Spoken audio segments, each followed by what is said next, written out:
En nuestro país se refleja el panorama del consumo de alcohol que se tiene a nivel mundial.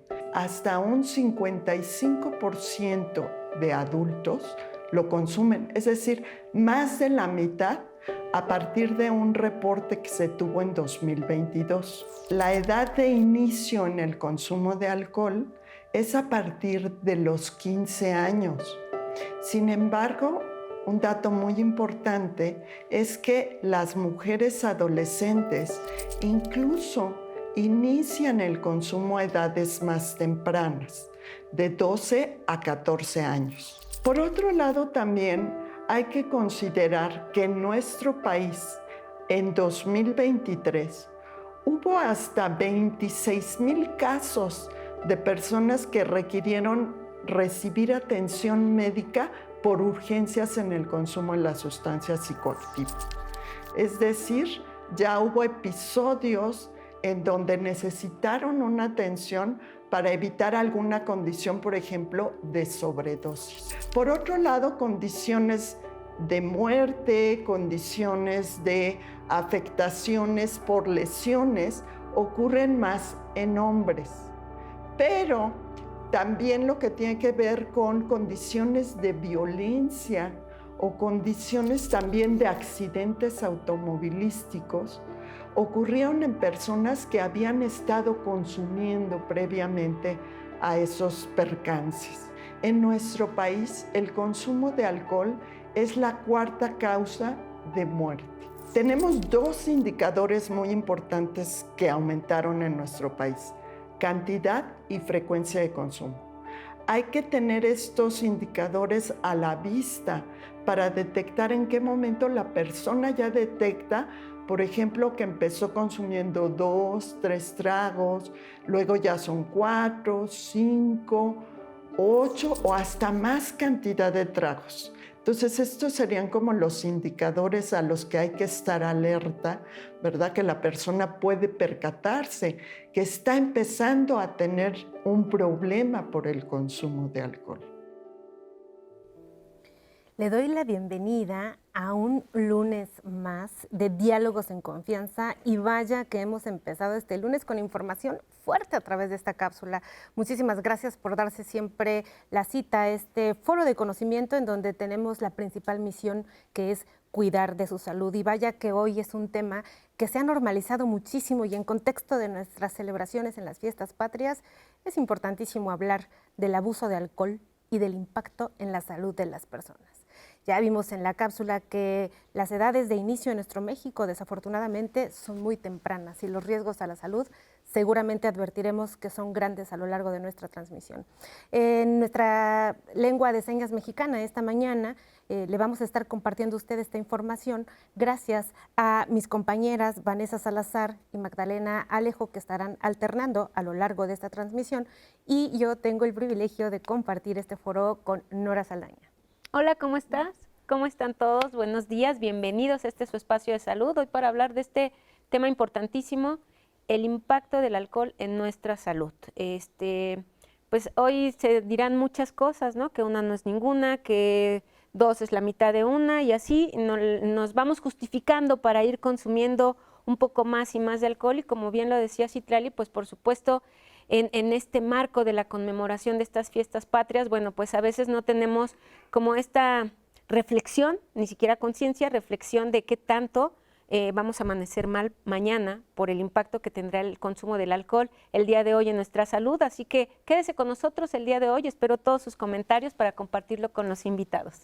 Muchísimas gracias, Nora, y recordarle a las personas que se pueden comunicar y siempre bajar la aplicación que se llama 11+, que es otra forma en la que el 11 le acompaña. Y a nosotros esta mañana en nuestro foro pues recibimos al doctor Rodrigo Marín Navarrete, director de investigación y enseñanza de los Centros de Integración Juvenil, CIJ, psicólogo clínico especializado en adicciones y patología dual. Muchas gracias. Muchas gracias por la invitación. Tenemos también a Leticia Echeverría San Vicente, maestra en psicología clínica, profesora de la maestría en adicciones de la Facultad de Psicología de la UNAM. Bienvenida. Muchas gracias por la invitación. Y también nos acompaña Irving González Ramírez, psiquiatra de la CONASAMA, Hospital Psiquiátrico Fray Bernardino Álvarez.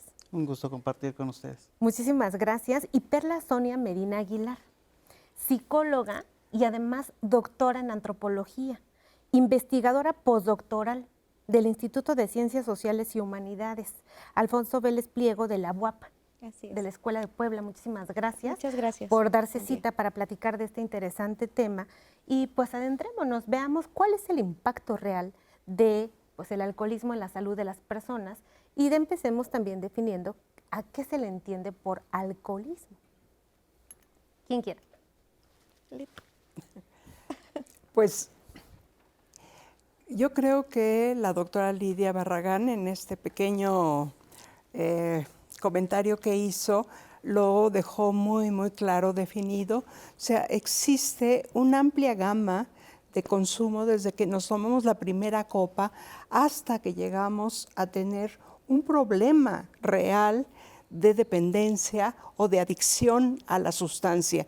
Este proceso es un proceso en general largo, en algunos casos no es un proceso tan largo, pero en general es un proceso largo, pero precisamente lo que nos interesa mucho y es trabajar en etapas tempranas con el objeto de evitar que las personas lleguen a tener adicción.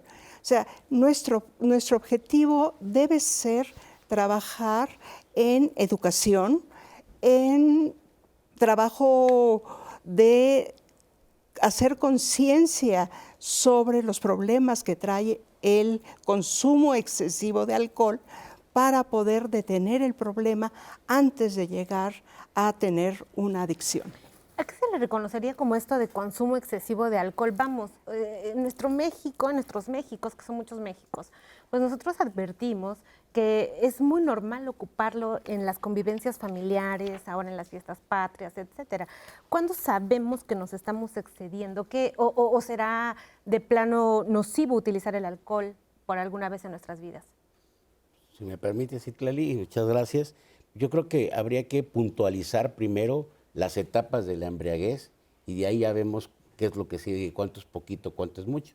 La realidad es que pues las etapas de la embriaguez pues empieza con un consumo pues muy sencillo de la persona, donde la persona se pone un poco eufórica, se pone alegre, se pone contenta, se desinhibe, va aumentando el consumo al sentir sensación de relajación, ¿no? Se reduce la ansiedad, ¿no? El control inhibitorio pues obviamente se ve alterado, ¿no? Y vamos aumentando, ¿no? este proceso, ¿no? Hasta donde empezamos a sentir la sedación mucho más profunda, problemas de coordinación, problemas motores, voz farfullante todo el tiempo, ¿no? Hasta que podemos llegar a estados de sedación más profunda, ¿no? Donde su estupor, coma y probablemente muerte, ¿no? Entonces, eso está, lo podemos ver por los grados de concentración de alcohol en sangre, ¿no? Que van como el alcoholímetro, ¿no? Del 0.04, ¿no? Que es el grado de concentración de alcohol en sangre, pues, que prácticamente sí tomamos, pero no tenemos riesgo muy bajo, y de ahí nos vamos hasta 0.40, donde prácticamente pues, la vida está en riesgo, ¿no? Entonces, diciendo eso, ¿cuánto es poquito? Según la Organización Mundial de la Salud, dirá que no consumas más de 4 copas por ocasión con intervalos de 1 hora, tomando en cuenta la copa estándar, que es 1 onza, que es una cerveza o una copa de vino tinto o 1 onza de alcohol destilado, y no más 2 veces por semana, ¿no? Esto puede variar según sexo, edad, ¿no? Variables genéticas, etc. A ver, estimado Rodrigo, vamos a poner un poquito más claro porque se me está yendo muy rápido y no logro entender. La embriaguez entonces, definida en estas etapas, Sí. en este largo periodo, ¿se refiere a qué precisamente? ¿A una vez cuando yo estoy consumiendo mucho alcohol y a lo que me puedo poner en riesgo en ese momento? ¿O qué cosa define la embriaguez? ¿Qué es estar embriagado? Yo consideraría que sería la cantidad de alcohol que a mí me permite perder la conciencia o perder el control sobre mi conducta. Este es un punto clave entre un consumo que yo todavía controlo hasta el punto en donde yo ya no lo controlo. El control viene dentro del organismo producto de la adicción. O sea, el organismo necesita el alcohol para poder seguir adelante.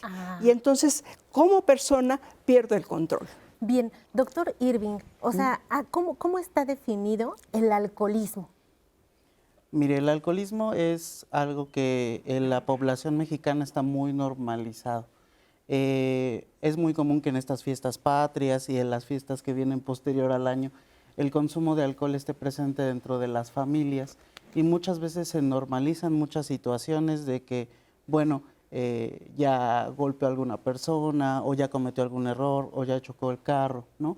Entonces muchas veces se minimizan muchas de estas conductas y no se ve o no se vislumbran todos los daños que se generan, no solo hacia la persona, sino también el daño hacia la sociedad o hacia los demás. Entonces, el alcoholismo, definiéndolo como un consumo perjudicial, un abuso o una dependencia, es cuando la persona ya está perdiendo esa capacidad de control sobre su consumo. Nos podríamos ver como muy puristas definiendo cantidad en miligramos, pero lo cierto es que la forma en la que actúa una persona posterior a un consumo de sustancias, que es esta pérdida del control, dedicar mucho mayor tiempo al consumo, esta falta de control, no solamente control, sino priorizar gastos hacia el consumo de sustancias y finalmente esta parte de la neuroadaptación, que es la tolerancia, que es cada vez voy bebiendo más para obtener ese reforzador que yo sentía grato, ¿no? Que me ponía farfullante, que podía bailar en las fiestas, que me ponía más locuaz. Ahora cada vez necesito más alcohol para poder obtener eso y posterior a eso viene una etapa que se llama abstinencia, ¿no? Dejo de beber y me siento mal, me duele la cabeza, entonces necesito volver a beber, ¿no? Justamente vamos a ir desglosando eso a lo largo del programa para poder entender de a poco qué es lo que está sucediendo con el alcohol claro. Y obviamente medir el riesgo en salud. Vamos a ir al corte, le invitamos a que comparta nuestro programa y que nos acompañe este lunes a Dialogar en Confianza.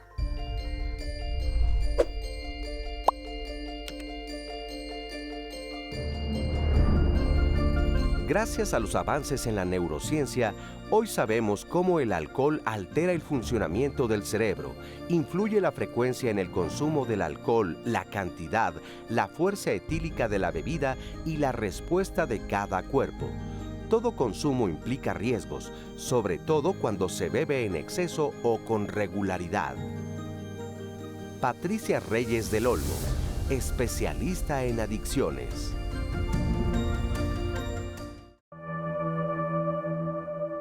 El alcohol es una sustancia psicoactiva, eso quiere decir que es una sustancia que tiene un efecto directamente en el sistema nervioso central, es decir, en nuestro cerebro. El efecto que tiene es depresor, eso que significa que es una sustancia que baja la actividad de nuestro cerebro, es decir, disminuye las funciones a nivel cerebral. Esto ocasiona, por ejemplo, que las personas que tienen algún consumo de alcohol a corto plazo presenten desinhibición, un efecto eufórico, ¿no? Y que tengan ciertas conductas que no tendrían sin el consumo de la sustancia psicoactiva. Puede provocar una disminución de las funciones como el control de los impulsos, el razonamiento, la capacidad para tomar decisiones, la capacidad también para planificar conductas, disminuye la capacidad psicomotora o de planear movimientos, ¿no?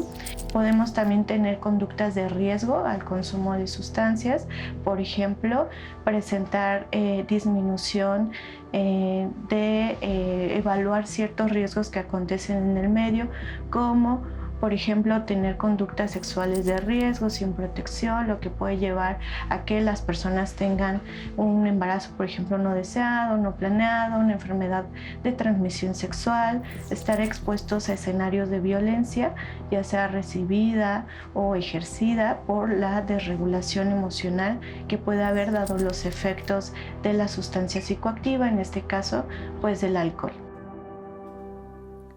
Muchísimas gracias por esta importante y pertinente información y pensar de qué manera el alcohol se ha convertido en un elemento principal dentro de nuestras celebraciones. pues tenemos una larga historia de consumo de alcohol que se ha denominado incluso como un lubricante social, ¿no? Pero es importante mencionar antes que nada que desde la salud lo más recomendable es menos alcohol, siempre. Y tenemos 3 factores que están, factores en 3 niveles. Por un lado, desde la parte estructural tenemos una amplia disponibilidad, tenemos políticas públicas que todavía no ejercen todos los impuestos que se tendrían que poner sobre el alcohol. Hay programas como el alcoholímetro que funcionan, pero se necesitan otros más, ¿no? Desde la parte comunitaria, que nuestras celebraciones estén vinculadas, tanto las sociales como las religiosas, que estén vinculadas al consumo de alcohol, es un factor de riesgo también. Y desde el nivel individual tenemos, pues de entrada crecemos viendo el consumo en todos lados. Y lo vamos asociando con situaciones de placer. Pero además también hay un efecto neuroquímico que va a asociar el consumo de alcohol con el bienestar por la liberación de dopamina que se da a nivel cerebral, ¿no? Entonces, nosotros consumimos, vamos a tener una sensación de bienestar inmediata que va a reforzar el consumo. Y esto va a ser más difícil dejarlo y vamos a ir aumentando la cantidad que se consume. Si nosotros vamos tomando conciencia de que esto pasa, no es tanto que me la esté pasando muy bien, es un poco el efecto del alcohol, pero me la puedo pasar bien también con las personas con las que estoy, porque compartir con los seres queridos, con los amigos, también es un liberador de dopamina, aunque no haya alcohol. Entonces, podemos hacer actividades que tengan este mismo efecto placentero sin que esté el alcohol mediando. Justamente la gente dice, bueno, ¿qué tipo de celebración se logra sin alcohol? O sea, ¿cómo podríamos divertirnos o pasarlo bien en familia si no hubiese este elemento? Esta parte es muy importante porque precisamente lo que se tendría que hacer es no tanto prohibir, sino empezar un proceso de educación.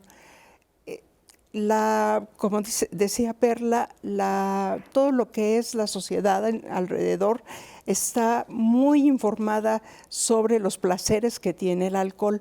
Lo que es importante es cuando los chicos empiezan a consumir, empiezan a sentir esta sensación agradable que te da el alcohol, esta desinhibición que te permite relacionarte con otras personas, y hay un grupo de personas que necesitan esta sensación, les gusta esta sensación y son las que se continúan consumiendo.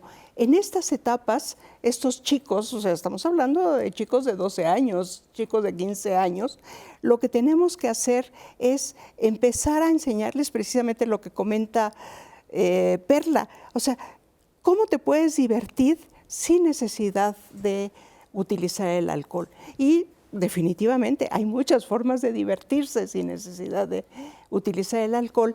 Y parte importante de eso es la familia. O sea, la familia tiene que estar presente en estas primeras fiestas que se hacen, en donde la familia guíe un poco lo que es el trabajo, la fiesta, la diversión, sin necesidad de que el alcohol esté presente. No debe ser el elemento principal de una reunión. El elemento principal es la amistad, el grupo, la diversión. Ese es el punto inicial, ¿no? ¿Por qué? Porque va a haber una serie de muchachos que sí sientan este efecto agradable del alcohol y continúen el proceso.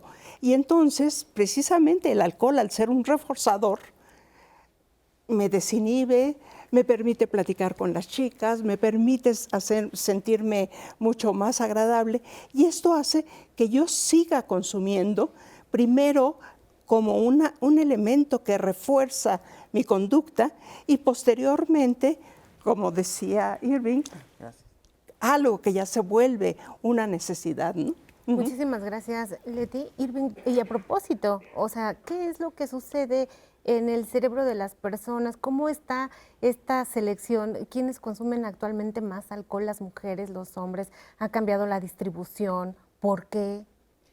Bueno, la distribución anteriormente, antes de los 2000, está muy normalizado el consumo del hombre por lo regular.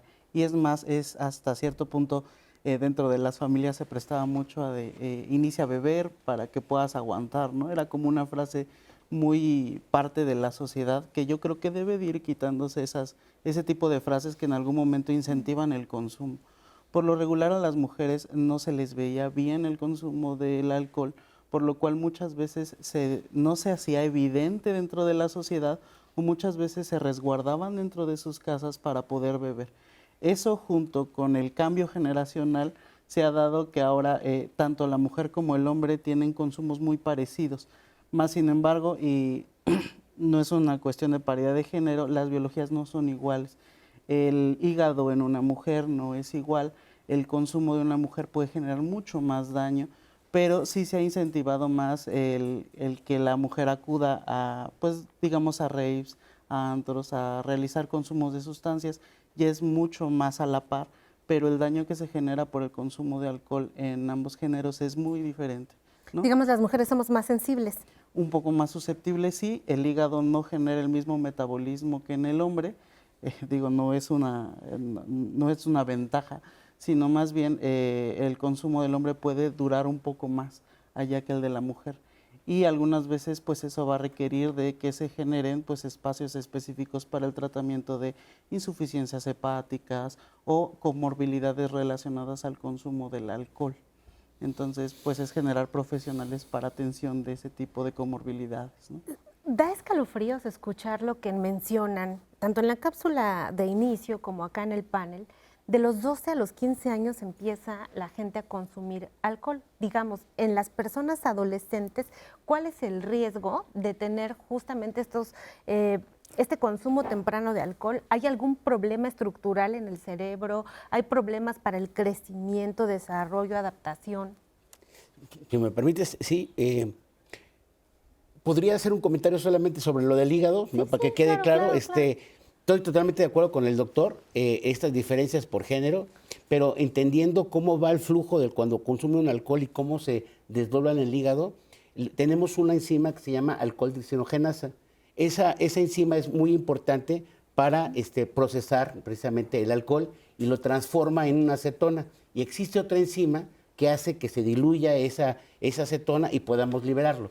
Cuando aumentamos mucho el consumo de alcohol, pues ya no tenemos esa capacidad enzimática para poderlo degradar y ahí viene la intoxicación aguda. Pero particularmente si las mujeres, ¿no? Por un tema genético, tienen particularmente menos de estas enzimas, pues la intoxicación es muchísimo más rápido. Incluso también se ha visto en poblaciones asiáticas, donde no solamente es en mujeres, sino también en hombres. Ahora, yendo al punto de la neurobiología del cerebro, el cerebro va evolucionando en su neurodesarrollo normal, sin hablar de anormalidades, y particularmente después de los 21 años llegamos al proceso de maduración, de mielinización del cerebro, donde ya todos los componentes cerebrales están maduros y esperaríamos que las personas tengan mayor control inhibitorio, piensen más las cosas antes de hacerlas, tengan un nivel de reflexión suficiente y elevado, que las funciones mentales superiores ya estén consolidadas. Pero cuando uno es adolescente, pues por definición adolece de madurez, ¿no? Entonces somos impulsivos en esa etapa de la vida, ¿no? Y si además de eso traigo comorbilidades de neurodesarrollo como déficit de atención, trastorno oposicionista desafiante, trastorno de conducta disocial, entre otras cosas, pues eso más el proceso de maduración, que todavía no llegamos a la edad adecuada, pues la impulsividad para el consumo es mayor, ¿no? Nada más para que nos quede claro, ¿a qué edad está maduro un cerebro? De los 21 en adelante. Hay estudios que dicen que hasta los 24, pero mayormente es a los 21. O sea que a las personas que empezaron este consumo a los 12, 15 o menos, vamos a decirlo, se interfirió algo ahí en ese neurodesarrollo, en el desarrollo normal. Sí, Perla. Solo para completar la idea de Rodrigo, a lo que se refiere con la mielinización es que el cerebro tiene muchas redes neuronales y cuando nosotros estamos aprendiendo algo, se van a generar más redes. La mielinización es como el tubito que envuelve la patita de la neurona que se va a conectar con otra. Cuando no tenemos eso, va a ser más difícil que aprendamos. Correcto. Entonces, mi recomendación para las juventudes es, entre menos alcohol se consuma a temprana edad, va a haber más posibilidades de desarrollar toda esa inteligencia y todo ese potencial de aprendizaje que se puede generar, porque si el alcohol está interfiriendo con esta mielinización, pues va a interferir con el aprendizaje y la inteligencia también. Muchísimas gracias. A nada de irnos al corte, pero yo sé que Nora está llena de personas que ya están comentando. Sí, les voy a dejar uno nada más antes de irnos al corte para nos dice Azucena, hoy 15 estamos preparando en casa la cena para el festejo de la noche. No en todos los casos el consumo del alcohol es complicado como lo están mencionando. Si pudieran hablar de eso también, para no estarnos generando cierta culpa por el consumo de alcohol, que no es esta dependencia que están mencionando en este momento ustedes. Si quieres, Azucena, con eso nos vamos al corte y regresamos para platicar también de eso, por supuesto, porque ese también es el tema aquí en Diálogos en Confianza el día de hoy. Vamos a un corte y regresamos.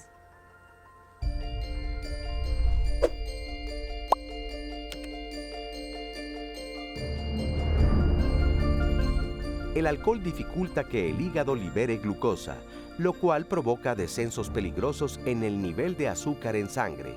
Este efecto es especialmente riesgoso para personas con diabetes que usan insulina. Clínica Mayo. Existen toda una serie de tipos o formas o fases de consumo en donde iniciaríamos por la fase experimental. Es cuando las personas consumen 1 o 2 o 3 veces cuando mucho alcohol, no les gusta, no les es placentero y no vuelven a consumir nunca más.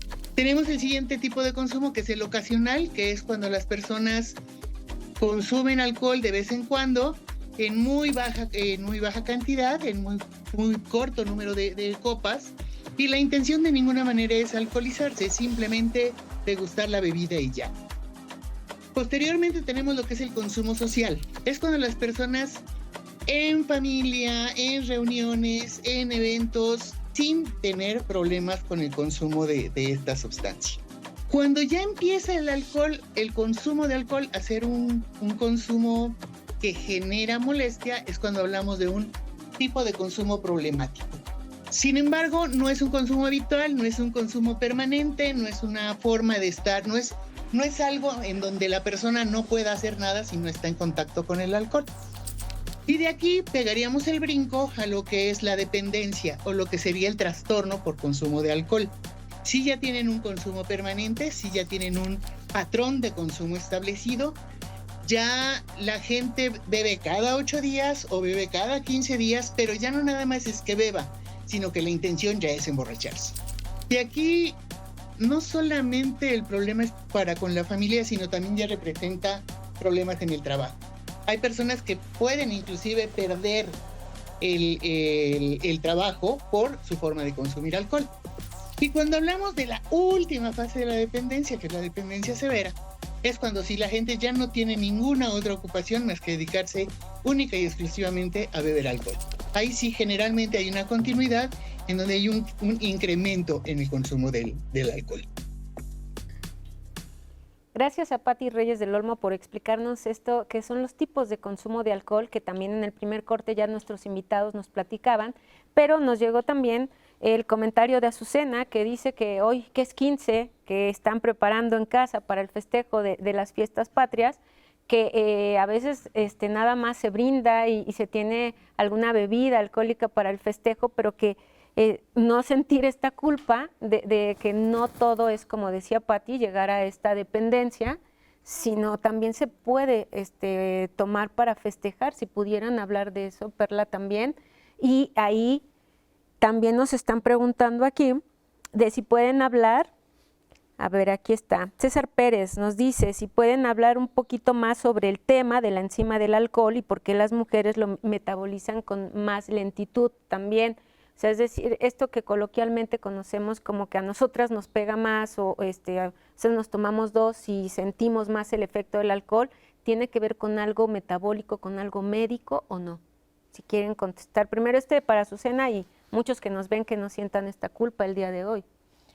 Sí, Norma. La mayoría de la gente consume, o sea, el 55% de la población mexicana consume alcohol y no todos tienen un problema de dependencia, evidentemente.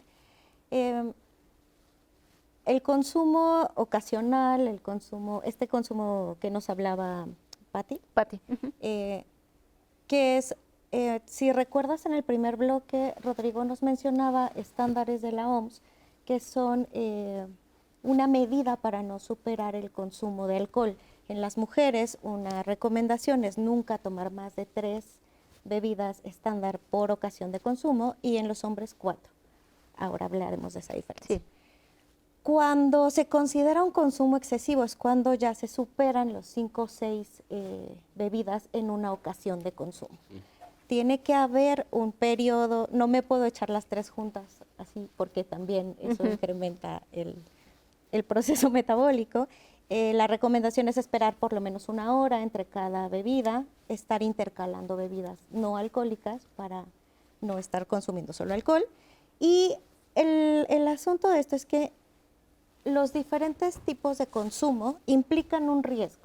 Siempre el consumo de alcohol va a implicar un riesgo. Y entre más bebamos, más riesgo hay. Pero uno de los riesgos es que empezamos a tomar poquito y vamos incrementando el consumo.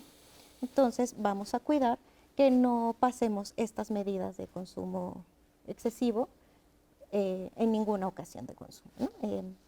Por ejemplo, si hoy la fiesta, porque llega hasta altas horas de la noche, ¿cómo le podríamos hacer un ejemplo? Si queremos ser conscientes, porque como bien lo dices, pues sí podemos tomar y divertirnos, pero también tener esta reflexión y esta conciencia. Pues entre las recomendaciones que sean, la idea no es que todo el mundo deje de beber alcohol y ser muy prohibicionistas, porque eso no funciona, claro, y es irreal. Pero sí podemos hacer cosas para reducir los riesgos. Por ejemplo, no exceder la cantidad de alcohol que estábamos mencionando, que no implica que no tenga riesgos, sino que va a evitar otros riesgos, ¿no? Vamos a intercalar bebidas no alcohólicas, vamos a tomar agua, vamos a hidratarnos bien, vamos a comer. ¿A comer antes funciona? Antes, durante y después. Eso muy bien. Guillermina Natera. ¿Por qué funciona? Porque el cuerpo va a preferir procesar el alimento antes que el alcohol, entonces eso va a retrasar el proceso de intoxicación. Vamos a evitar comer botanas saladas, porque eso nos da sed y vamos a tomar más. Vamos a procurar comer las grasas, por ejemplo, las grasas vegetales son muy buenas, aguacate. O sea, le puedo echar al pozole, por ejemplo, aguacate, o sea, ¿sí funcionan? ¿Esos serían algunas recomendaciones? ¿Esa grasa funcionaría? Funciona. Además de no consumir tanto alcohol. Sí, no hablemos de alitas y esto. O sea, de alimentos ya con más grasa. Pero sí, grasas vegetales, aceite de olivo. Va a hacer que esto también retrase un poco la intoxicación, la absorción del alcohol. Y bailar, cantar, gritar, coquetear. Todo esto para que en nuestra celebración no solamente vaya alrededor del consumo de alcohol, sino al compartir el momento, ¿no?, con nosotros. Muy bien. Hay otro comentario que dice que ¿por qué los hombres aguantan más cuando están tomando o se ponen un término que ellos denominan tablas, que pareciera como si no estuvieran tomando? En realidad, no sé si lo quisieras contestar. Pues coloquialmente se ha pensado que el aguantar más o el consumir más alcohol por parte de un hombre habla mucho del que sea esta parte de la hombría. Lo cierto es que actualmente pues eso ha generado más problemas dentro de la sociedad porque se va generando algo que se llama tolerancia, ¿no? Los jóvenes hoy día ven esto como una hazaña, el hecho de estar bebiendo cada vez más y no tener esos efectos de intoxicación por el consumo de alcohol es como bien visto. Pero lo cierto es que metabólicamente todo eso genera cambios dentro del cuerpo, va generando que estos usuarios, ¿no?, de sustancias pues normalicen la cantidad que están tomando, ¿no? Y la otra es lo que yo tomo no es lo normal, ¿no? Porque comúnmente se dice, pues es que yo tomo poquito. Tenemos que definir bien qué es ese poquito, ¿no? porque algunas veces dentro de las familias el consumo de alcohol pues puede ser muy variado, ¿no? O puede ser que dentro de la misma familia el consumo de alcohol sea muy importante y algunas veces decimos, bueno, pues esto es normal, más sin embargo tenemos problemas en la casa, en la familia, en las actividades laborales. Entonces, sí creo que es un término que debe de ir cambiando poco a poco y creo que las generaciones lo han entendido, creo que las generaciones ya están bebiendo cada vez menos, pero sí es una situación que impacta a un gran número de población. Solo una anotación rapidísima. Cuando ya un hombre dice que aguanta más, o sea, cuando no te hace el mismo efecto el alcohol, eso es un signo de riesgo. Ah, muy bien. Porque eso significa que ya estás aumentando la tolerancia que tienes y esto nos acerca más a la dependencia del consumo nocivo. ¿A qué le llamamos? O sea, para que nos quede muy bien claro y justamente ni entremos en pánico, pero reconozcamos a lo mejor alguna cosa que estamos minimizando en nuestro día a día. O sea, porque creo que precisamente en este tema caemos en los dos riesgos, ¿no? O sea, uno no darme cuenta y el otro, pues, o sea, como esto de minimizar. Alcoholismo o consumo ocasional. ¿A qué se le llama consumo ocasional y cuál es la diferencia de consumo social? El punto de inicio casi en el consumo, lo decía muy bien Patti, empiezo el día de la fiesta. Un chico de 15 años, el viernes hay fiesta y entonces ahí empiezo, eso es ocasional. Probablemente... ¿Y ocasional es como cada cuánto? Puede ser una vez a la semana, si hay fiesta, o puede ser cada 2 semanas si hay fiesta, y el resto del tiempo yo me olvido del alcohol. Sin embargo, lo que es importante en este caso es que si el alcohol me sirvió a mí para poder socializar mejor, la próxima vez también voy a consumir alcohol. No todos les pasa eso, hay muchas personas. Creo que esa es la parte importante. Hay muchas personas que se toman su copa y se olvidan del alcohol. Claro. Pero hay personas que están relacionando este consumo con sentirme mejor, con poder relacionarme mejor, y en ese punto es donde tenemos que empezar a actuar. Y eso es un consumo ocasional. Me tomé a lo mejor 3 copas o 3 bebidas estándar ese día de la fiesta. Y esas me las tomé a lo mejor en 6 horas. O sea, en realidad ese consumo ocasional fue leve, pero poco a poco voy a necesitar más cantidad de consumo para poder seguir sintiendo este efecto agradable. ¿Cuál es la diferencia, Leti, entre social? Porque me confundo. O sea, tú dices, cuando estoy en la fiesta y me lo tomé, pues si la fiesta es la sociedad y lo social, ¿cuál es la diferencia entre los dos? Es que prácticamente no hay, es una cuestión conceptual de decisiones que se da entre equipos, pero... Básicamente es lo mismo. Es lo mismo, porque, Sí. pero o sea, lo ocasional tiene que ver con la temporalidad y lo social tiene que ver con el motivo del consumo. ¿no?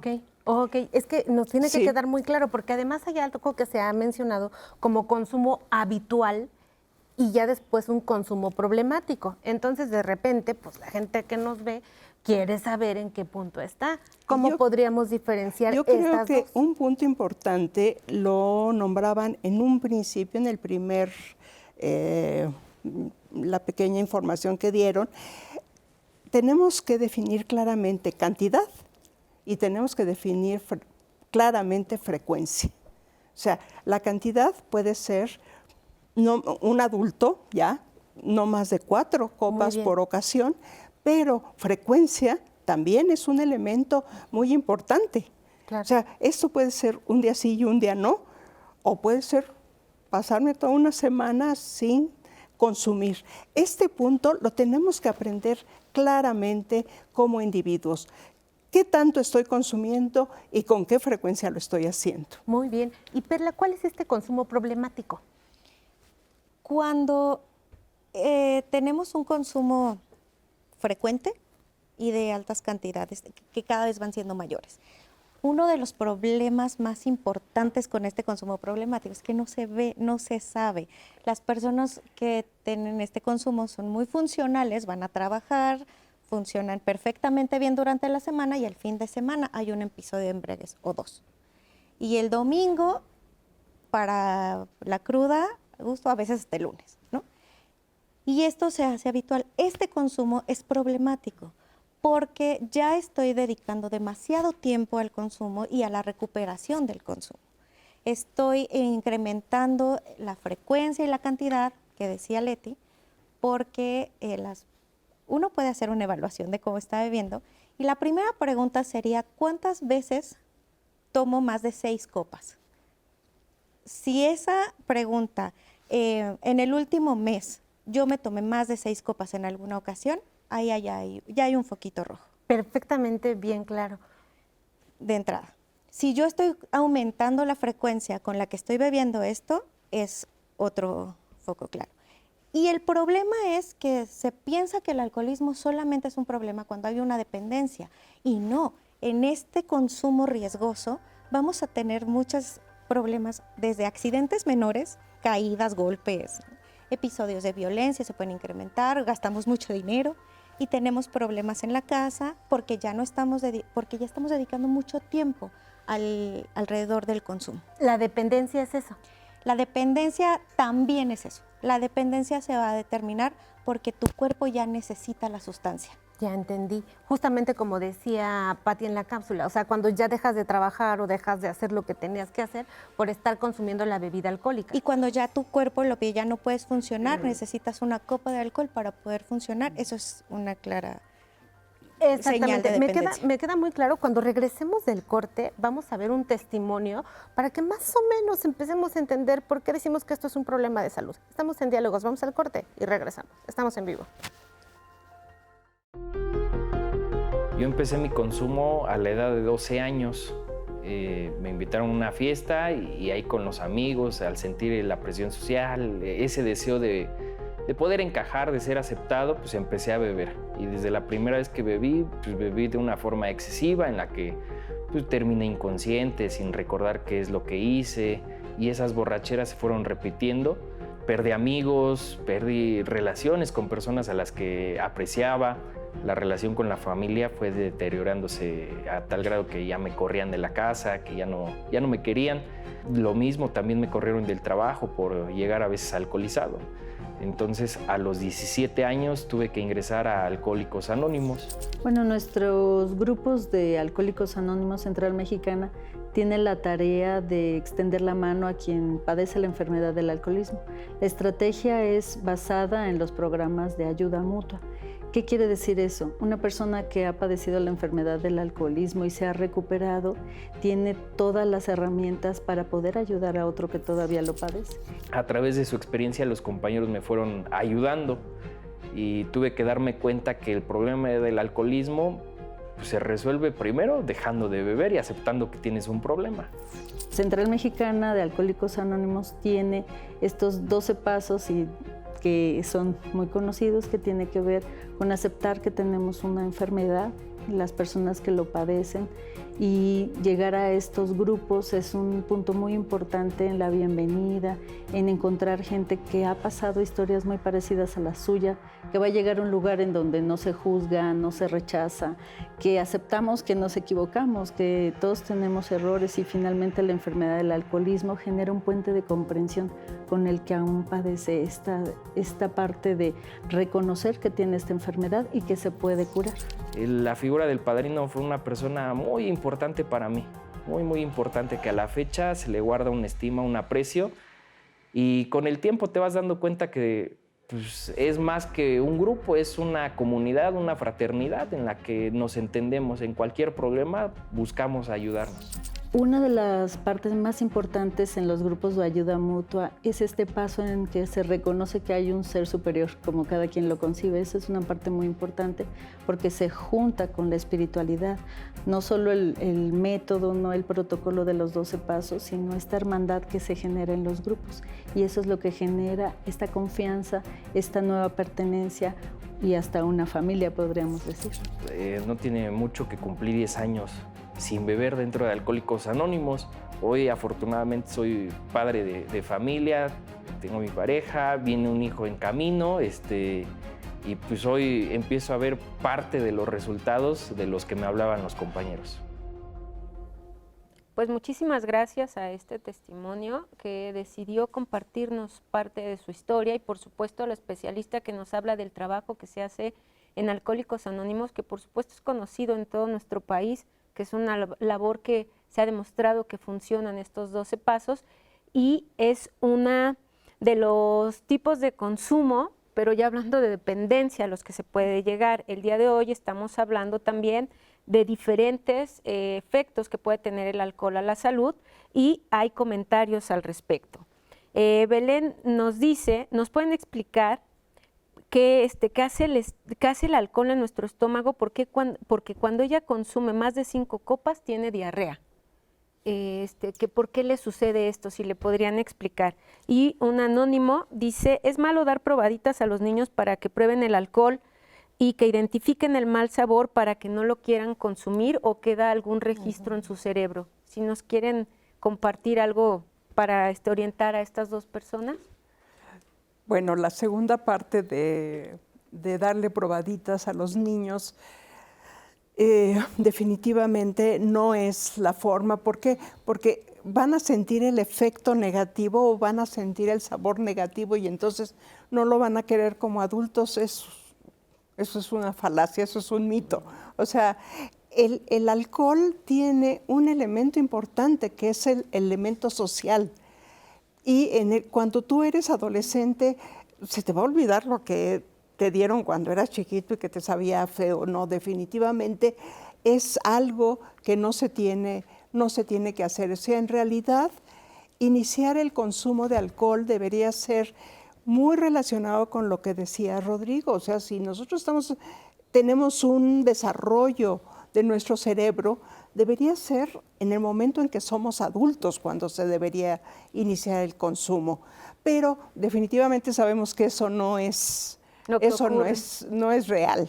Entonces, lo que tenemos que hacer es aprender, y eso es un elemento importante de la familia. La familia no le tiene que dar probaditas a los niños, sino lo que tiene que hacer es enseñarle a los niños que te puedes divertir en muchas otras formas sin necesidad de utilizar la sustancia. Muy bien. Y no tienes que decir esa parte de que hoy te vas a ver horrible y entonces te vas. No, eso es un mito. Muchas gracias. Solamente para complementar desde la perspectiva neurobiológica, porque no hay nada más que decir de la parte psicosocial, la neurobiología diría lo siguiente: toda droga que introducida al organismo vivo y que transforma una varias de sus funciones, definición de droga, pero de droga psicoactiva que tiene la capacidad de pasar la barrera hematoencefálica, y de droga de abuso que además tiene una acción reforzadora positiva. Si tú le das alcohol a un bebé, a un niño, pues realmente al cerebro no le importa si es Buchanan's, ¿no? O si es otra marca más padre o más cara, o es el champán más caro que existe en el mundo. Realmente al cerebro lo que le importa es el efecto, ¿no? Entonces, uniendo precisamente a todo el tema psicosocial, vas a empezar a generar registros, ¿no? De placer asociados a ese efecto, porque finalmente todas las sustancias de abuso o que son susceptibles a generar o abusar de ellas, tienen un impacto en la corteza prefrontal, en el núcleo accumbens, que es el centro de la saciedad y el placer, en el área tegmental ventral y pues, evidentemente en la amígdala, ¿no? Entonces, ese haz de dopamina es hiperestimulado por todas las sustancias. Entonces, aunque le des un traguito a un niño muy chiquitito, tú lo que estás haciendo es activando ese circuito de recompensa cerebral que para un niño realmente debería activarse con la comida. Todo este sistema que se menciona, o sea, estas partes del cerebro humano, ¿qué es lo que quieren decir de forma sencilla para que las personas nos entiendan? O sea, este núcleo, o sea, el tomar alcohol empieza a reforzar esta parte sentimental, este llamado sistema límbico, o sea, todas estas estructuras, ¿qué quiere decir? Que existen décadas de estudio que lo que nos dicen es que tenemos sumamente identificado qué regiones de nuestro cerebro están involucradas al efecto de las drogas en específico. Primer punto. Ya sabemos por qué generan dependencia o compulsión a consumirlas. Entonces, ¿el problema está en las drogas o está en el consumidor? ¿No? También podríamos ver eso. Las drogas siempre van a estar ahí, las sustancias van a estar ahí. El problema es probablemente el que las consume. Pero otro dato interesante es que no todas las personas que se van a ver expuestas al tabaco, al alcohol, a la marihuana, etcétera, van a ser dependientes de esa sustancia. Esa es una realidad, ¿no? Solamente el 10 más o menos 2% van a desarrollar esto que hablamos de dependencia. Entonces, a todos los que nos están viendo pues, y que son consumidores de alcohol, pues tranquilos, mientras sigan las recomendaciones de las copas estándar, que intercalen comida y otro tipo de bebidas y todo, pues van a tener un consumo pues, menos riesgoso de la sustancia, ¿no? Hablando en este caso del alcohol. Entonces, estas sustancias que están en nuestro cerebro, junto con las sustancias que vienen de afuera, van a generar todo una relación que nos va a llevar a la enfermedad. Pero frecuentemente va a pasar con las personas que son más vulnerables neurobiológicamente y genéticamente. Factor de heredabilidad de adicciones es 60% aproximadamente. Factor de heredabilidad, o sea, eso quiere decir que se hereda. Muchas veces. veces. Que las personas pueden heredar, ¿y se hereda por un gen o se hereda el hábito? Se genera por un gen, y ojalá fuera un solo gen que pudiésemos identificar. Son múltiples genes, múltiples expresiones que tenemos que se están asociando. De hecho, ahorita la investigación genética que estamos llevando en centros de integración juvenil, estamos haciendo investigación para determinar exactamente qué genes están involucrados a los trastornos por consumo de sustancias, pero además cómo se empalman con otros trastornos mentales. Porque en esa interactividad está el mismo gen de dopamina que tiene que ver con déficit de atención, que tiene que ver con consumo de metanfetaminas, que tiene que ver con consumo de alcohol. Entonces, no es tan fácil, ¿verdad? Entonces, la investigación está apuntando para allá. A ver, Perla. Sí, hay un factor que está influyendo ahí efectivamente, pero también epigenéticamente hay toda una construcción social. ¿Qué significa epigenéticamente?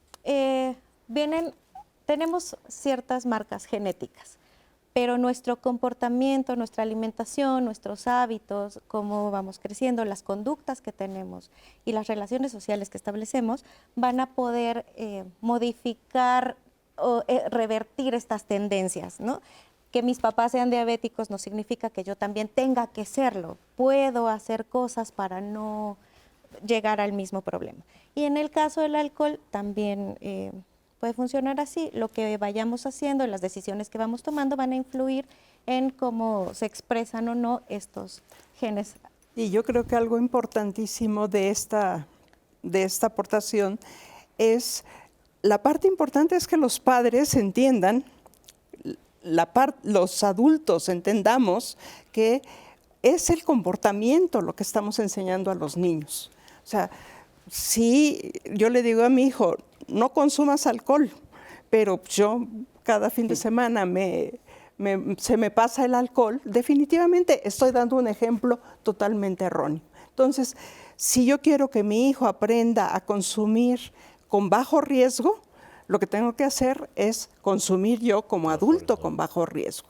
Si yo quiero que mi hijo no fume, lo que tengo que hacer es no fumar. Entonces, esta parte de educación es importantísima.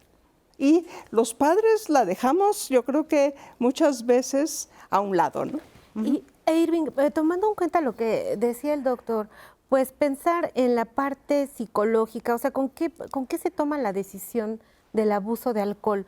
¿Con esta parte frontal de nuestro cerebro que ejecuta y toma decisiones de manera consciente, o con una parte que quizás esté más atrás que se encargue de mover las emociones? ¿Cómo toma la decisión la gente? Yo creo que hay como ciertas etapas. Hay que tomar en cuenta, y bueno, hay un cerebro primitivo que nos habla mucho de esas necesidades básicas que tenemos, como comer, como tomar agua, como el contacto sexual, que en algún momento nos genera placer y activa una vía que se llama vía dopaminérgica o recompensa. Algunas veces cuando iniciamos el consumo de una sustancia, muchas veces lo pensamos como algo no necesario, como algo que yo no necesito dentro de mi vida, pero poco a poco esa cosa que se va volviendo algo ocasional, ya se va volviendo algo necesario, entonces ya se va volviendo parte de ese sistema de recompensa, ya se está volviendo parte de ese sistema límbico que en algún momento lo estábamos comentando, y ya la corteza prefrontal, esta estructura que nos permite jerarquizar y detener ciertas conductas, como ese pequeño policía que nos dice, eso que estás haciendo está mal, o vamos a hacer algunas otras cosas que no tengan relación con el consumo, pues ya no se pueden parar. Entonces ya no es algo opcional, ya es algo que lo necesito porque yo ya no puedo respirar si no bebo, o ya no puedo respirar si yo ya no consumo. Entonces ya no hay una situación de opción, porque algunas veces se maneja mucho esta situación de, pues es que él lo puede dejar, ¿no? Pero el punto es, aunque él quiera dejarlo, ya no tiene esa opción de poder dejarlo, ¿no? Ya hay una necesidad, entonces ya se vuelve una enfermedad, ¿no? Total. Y entonces ya se puede manejar desde el punto de vista de la psicología o la psiquiatría, pues como una enfermedad, ¿no? No como algo electivo, que algunas veces se maneja mucho en el consumo de sustancias, ¿no? Es que tú puedes elegir, ¿no? Lo decía bien Irma en la cápsula, ahora que la verdad es que muchísimas gracias, o sea, de justamente reconocer que es una enfermedad y por eso lo traemos al tema de salud. Nora, ya sé que tienes mucha gente que quiere saber qué hacer hoy. Sí, tenemos aquí a Darío Salinas, dice, cuando cumplí 40 años empecé a notar que el alcohol ya no me caía igual que antes, el sueño se interrumpía, me dolía el estómago y al día siguiente me costaba mucho concentrarme en el trabajo. Lo curioso es que en cada fiesta mis amigos me dicen que exagere menos y que por una no pasa nada, pero ya sé que mi cuerpo ya me está mandando señales de que algo no está bien.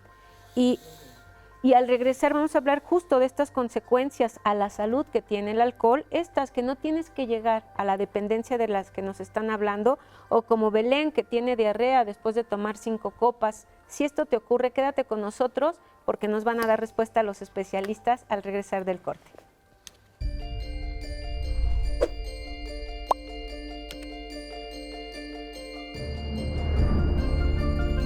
Beber alcohol en exceso favorece la acumulación de grasa en el hígado y causa inflamación.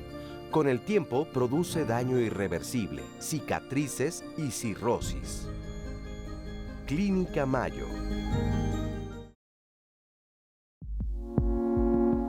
Las consecuencias físicas y mentales que podemos encontrar por el consumo de alcohol son diversas, es decir, están colocadas en distintas esferas de vida. Por ejemplo, podemos presentar dificultades inmunológicas, nuestro sistema inmunológico deja de funcionar adecuadamente y somos más susceptibles a tener enfermedades, infecciones. También tenemos afectaciones de nuestro hígado, podemos presentar mayor riesgo de cáncer en boca, en garganta, en esófago, también en colon e incluso de mama. Podemos presentar también dificultades cardíacas, arritmias, por ejemplo, dificultades también neurológicas. A largo plazo puede haber una demencia por consumo de alcohol. Se sabe que cuando hay una condición de salud mental, por ejemplo, ansiedad o depresión, tenemos ciertos cambios a nivel cerebral que al consumir la sustancia y ser reforzante, provocarnos placer y que se repita esta conducta, puede haber como una facilidad, una mayor propensión a engancharnos al consumo del alcohol. Eso cuando tenemos una condición premórbida.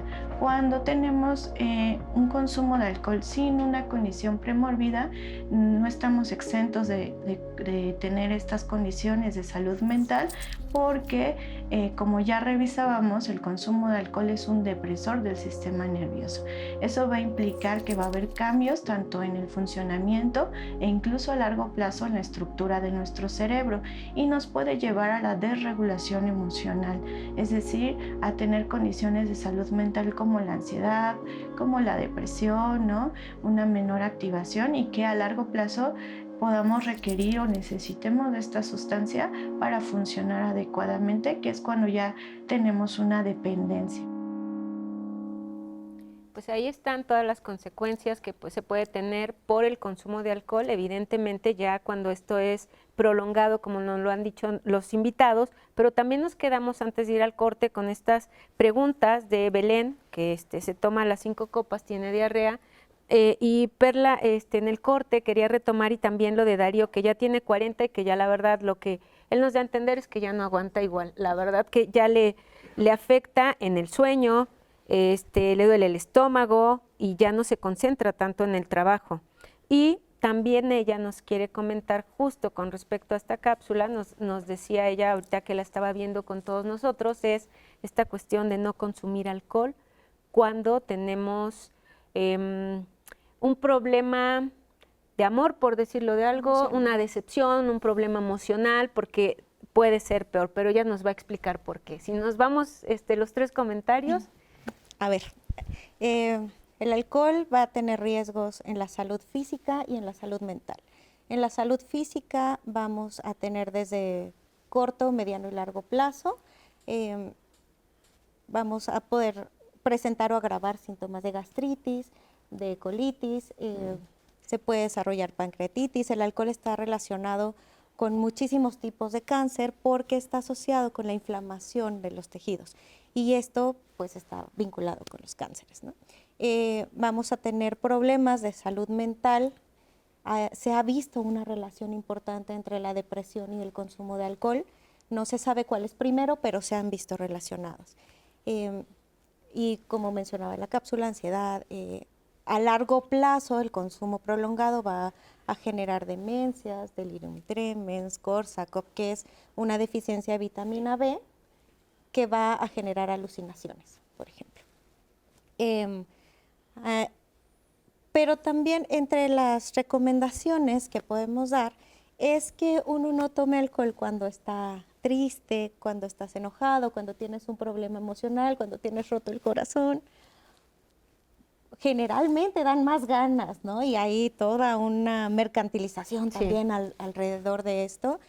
Pero lo que va a suceder es que el alcohol es un depresor y tú estás triste, esto va a bajar más el sistema inmune, va a hacer que te puedas enfermar más.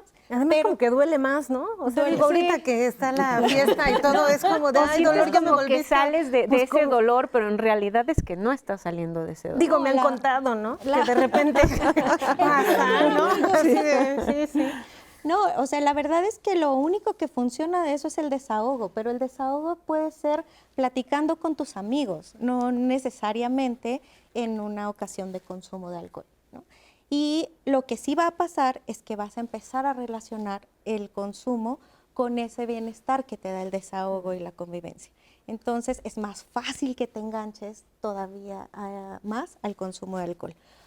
Pero además, pues físicamente tu cuerpo lo va a sentir más porque cuando uno está triste tus defensas están bajitas, ¿no? Entonces es mejor que hagas algo que te dé alegría, que no tenga que ver con el consumo de alcohol, para revertir este efecto.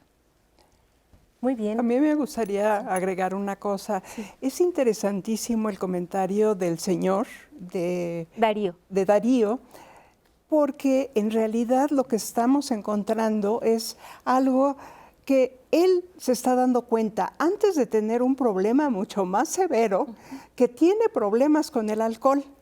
Entonces, actualmente existen diferentes opciones de tratamiento en donde no se ven a personas que tienen dependencia. Se puede ver el problema exactamente cuando yo empiezo a darme cuenta de que me cuesta trabajo estudiar, me cuesta trabajo trabajar, me siento más mal. En ese momento es importante que las personas busquen ayuda para que en etapas más tempranas puedan trabajar su problema. Y definitivamente lo que se hace es reducir el consumo o a lo mejor la persona toma la decisión de dejar de consumir. Y lo mismo le pasa a esta chica que tiene problemas en el estómago. Bueno, lo que tiene que hacer es buscar un apoyo para que le explique cuál es el problema y cómo lo puede solucionar. O sea, no es que tenga 40 años, que lo estemos asociando, es que ya no aguanto como cuando estaba joven, más bien es que el consumo se ha ido incrementando. Se ha incrementado y lo que es importante es que se dio cuenta antes de tener ya un problema de dependencia. Esa es la parte importante. Muy bien. Si me permiten una anécdota de un paciente X, ¿no? El paciente X, dice, oye Rodrigo, fíjate que todos los días llego a mi casa después de una larga jornada de trabajo y pues yo para desestresarme me tomo unos whiskies. ¿Unos whiskies cuánto es, amigo? No, pues la mitad de la botella generalmente yo me estoy tomando todos los días. Pero mira, realmente, o sea, yo te vengo a consultar para que me recomiendes un gastroenterólogo porque, o sea, ya no puedo comer. O sea, yo creo que todo lo que como me hace daño. O sea, no sé por qué. Y mira, ya quité las carnes, ya quité las harinas, ya quité las salsas. Ahorita ya nada más estoy con puro pescado y pescado y lechugas, y mira, tengo una semana pura lechuga. Digo, oye, ¿y qué tal la media botella de whisky? Ah, no, esa bien, o sea, esa sí la sigo tomando, ¿no? Entonces, lo que sería interesante para la persona que nos está preguntando es, oye, pues, ¿cómo está tu patrón de consumo de alcohol, no? O sea, no es que el alcohol te genera la diarrea, sí te la genera, pero ¿cómo está todo lo demás? Entonces, las comorbilidades se pueden dar previas, como dijo en la cápsula, premórbidas, o sea, previas a la enfermedad, o como consecuencia del consumo crónico de alcohol, ¿no? Porque pues está aumentando, ya llevo mucho tiempo consumiendo, etcétera. Y se pueden dar en distintos niveles, ¿no? Pues se pueden ser metabólicas, ¿no? Gastroenterológicas, inmunológicas, cardíacas y, ¿por qué no, psiquiátricas, ¿no? De lo que ahorita hablábamos, de la depresión y eso, ¿no? Entonces, hay muchos estudios de lo que se dedica el doctor y un servidor, que es la patología dual, y precisamente vemos que patología dual es la presencia o concurrencia de un trastorno por consumo de sustancias con algún otro trastorno mental. Entonces, es una nueva manera de estar viendo este enfoque, porque el 80%, a ver, si hacemos un estudio ahorita en un centro de tratamiento, más del 65% en este momento de los que están recibiendo tratamiento para adicciones tienen algún otro trastorno mental. Y si lo hacemos a lo largo de la vida, pues más del 85%. Entonces, realmente, pues todas las personas que tienen algún desorden en el consumo de sustancias tienen algún otro trastorno mental. Y así es como lo tenemos que analizar, también para generar estrategias y terapéuticas nuevas, ¿no? Entonces, la depresión, en el caso del alcohol, depresión, ¿no? Trastornos de la ansiedad. Claro, si el sistema es muy ansioso y el alcohol es un depresor del sistema nervioso central, pues un alcohol me baja la ansiedad. Y entonces me caigo en esto que se llama teoría de la automedicación. Me estoy medicando, ¿verdad? Yo solito, con el alcohol, pues esa ansiedad que me genera, esa angustia que tengo, ese temor a la pérdida, esa sensación de abandono, pero realmente lo que tengo que buscar es un tratamiento profesional, ¿no?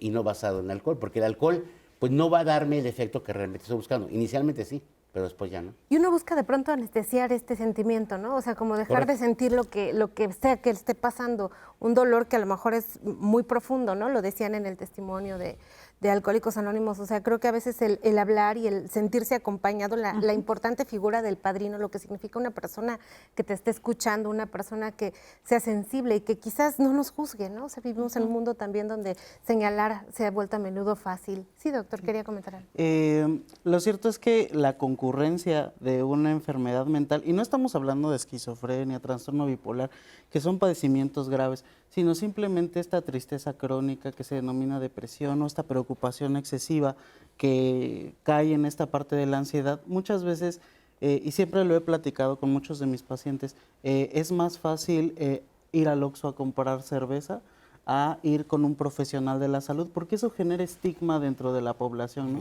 Ir con un psicólogo, ir con un psiquiatra, algunas veces habla mucho de locura, y no necesariamente, algunas veces es simplemente autocuidarse y autopercibirse de que pues algo está mal, no estoy gestionando de manera adecuada una emoción, y las emociones forman parte de la vida. Pero algunas veces hay personas que llegan a utilizar el alcohol para conectar con las emociones o para no sentir emociones, ¿no? Y entonces necesitan de eso externo para poder comprender ciertas emociones que están viviendo. Y entonces ya se vuelve algo necesario. Y ese es el problema, que utilicemos una medida externa, el alcohol, para poder gestionar mi enojo, mi frustración, mi felicidad, porque el alcohol se vuelve tanto para la felicidad como para la tristeza, ¿no? Entonces, ¿yo qué sugerencia podría hacer? Y concuerdo mucho con el doctor, acercarse a un profesional de la salud, ¿no? Psicólogo, psiquiatra, no todas las intervenciones tienen que ser farmacológicas. Hay algunas que con el simple hecho de estar con una persona que sea empática y que tenga esta capacidad de escucha afectiva, es más que necesario para entender qué es lo que está pasando dentro de nuestra cabeza, ¿no? Qué interesante reflexión, me parece muy importante.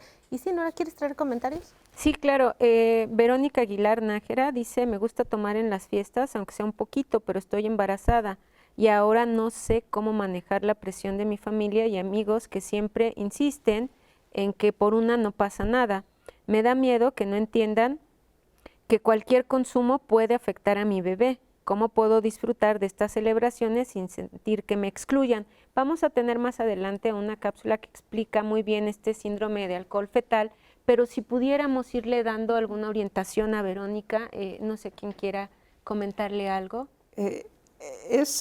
Dentro de un tratamiento de primeras etapas, o sea, un tratamiento preventivo, una de las cosas que se enseñan en un principio, muchas veces la presión social es muy fuerte. Entonces, algo que le podemos enseñar a las personas es a disimular. O sea, yo me tomo una cuba sin alcohol, entonces me tomo una Coca-Cola y en realidad estoy brindando y estoy feliz. Y no es necesario que las personas alrededor mío digan, ay, es que estás tomando. No, yo formo parte del grupo, pero en realidad estoy protegiendo mi salud. Entonces, en un principio, cuando la presión es muy fuerte, social, es mejor, a lo mejor en lugar de decir, no, es que mi bebé, quién sabe qué, y entonces hacer que sea molesto en el grupo, mejor tomo una serie de decisiones muy personales y nadie se va a dar cuenta de que estoy tomando en realidad, ¿no? Y la fiesta puede pasar de lo más divertida. Y una de las cosas que sucede con este tipo de estrategias es que de repente me empiezo a dar cuenta, si yo sigo tomando refresco en lugar de bebida, me empiezo a dar cuenta cómo las demás personas empiezan a decir tonterías y y esto me lleva a tomar una decisión mucho más a largo plazo. Esto a mí no me gusta. Y entonces a lo mejor hasta cambio de grupo de amigos, a lo mejor hago cosas Nos vamos diferentes. a quedar con eso y regresamos para ver la cápsula y que nos siga platicando. Vamos a un corte y regresamos. El síndrome alcohólico fetal o el síndrome alcoholofetal, como lo conocen también en el área médica, en realidad forma parte de los trastornos del espectro alcohólico fetal, que son todas estas condiciones físicas, neurocognitivas y del comportamiento que se derivan de la exposición prenatal al alcohol, es decir, de una persona que durante el periodo del embarazo fue expuesta al alcohol por la persona que estaba embarazada.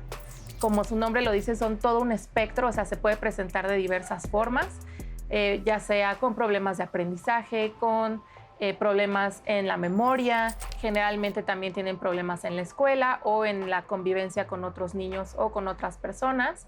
El síndrome alcohólico fetal es como el caso más grave de los trastornos del espectro alcohólico fetal, en el que ya se presentan también manifestaciones, rasgos faciales muy específicos, como lo es las fisuras palpebrales cortas, que es como una distancia muy chiquita entre los ojos o el tamaño de los ojos muy pequeños.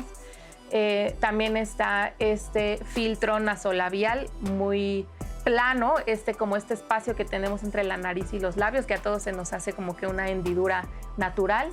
Estas personas lo tienen plano o lo tienen completamente liso. Hay grados, eso se puede medir.